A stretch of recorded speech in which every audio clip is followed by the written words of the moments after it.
G M O کیا ہے؟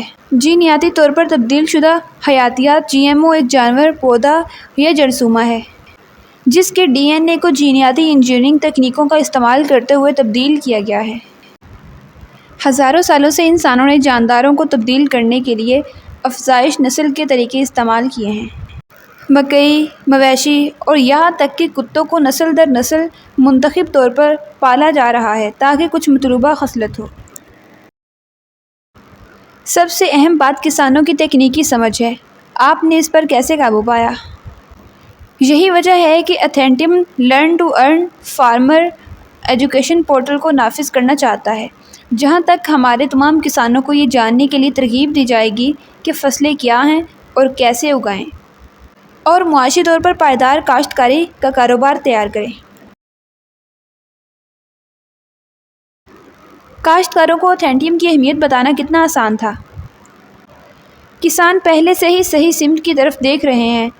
انہیں اپنے سوالات کے جوابات دینے اور اپنے اہداف کو حاصل کرنے میں مدد کے لیے بس کسی اور درخواست کی ضرورت ہے۔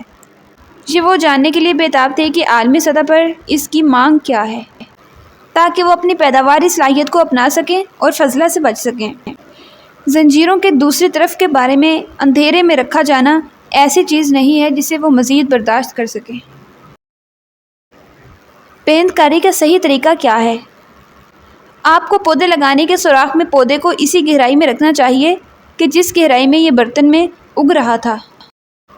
آپ کو پودے کو تقریباً 1/4 انچ مٹی سے ڈھانپنے کے قابل ہونا چاہیے، اور پھر روٹ بال کے ارد گرد مٹی سے بھرنا چاہیے۔ پودے کے ارد گرد کی مٹی کو نرمی سے چھیڑ دیں تاکہ بیج کی جڑوں اور مٹی کے درمیان اچھا رابطہ ہو۔ پھر آپ کو پیندکاری کے فوراً بعد نئے پودوں کے ارد گرد مٹی کو بھگو دینا چاہیے تاکہ جڑوں کو آباد کیا جا سکے۔ ہوا کے جیوے ختم ہو جائیں تو پیندکاری کی صلاحیت کو کم کیا جا سکے۔ ہائیڈروپونکس کیا ہے؟ کیا آپ اس فارمنگ ٹیکنیک کے بارے میں مزید تفصیلات بتا سکتے ہیں؟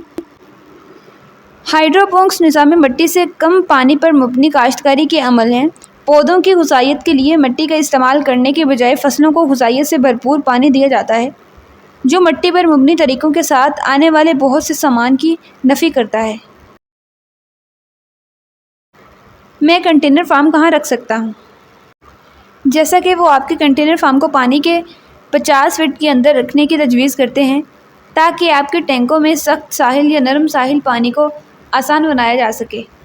آپ دستی طور پر پانی لانے کا انتخاب بھی کر سکتے ہیں۔ گرینری ایسے ایک دن میں 5 گیلن سے کم استعمال کرتا ہے، لہٰذا یہ قابل عمل ہے۔ کنٹینر فارم کے کیا نقصانات ہیں؟ کنٹینر فارمز کی سب سے بڑی خرابیاں ہیں ترقی کے ماحول کو کنٹرول کرنے میں دشواری، ساختی سالمیت، روشنی، گرمی اور ترتیب کے ساتھ مسائل۔